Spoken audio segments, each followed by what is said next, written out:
यी समाचारहरू हेर्दा छुट्टा छुट्टै लाग्न सक्छन्, तर यो सबैमा एउटा डरलाग्दो प्याटर्न देखिन्छ।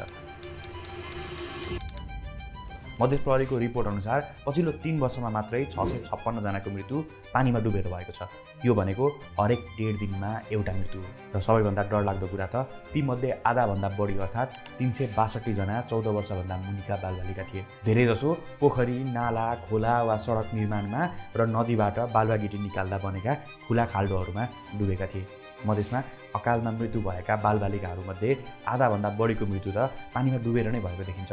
तर जब यस्ता मृत्युहरू हुन्छन् तब केही दिन समाचार बन्छ अनि फेरि सबै कुरा सेलाउँछ।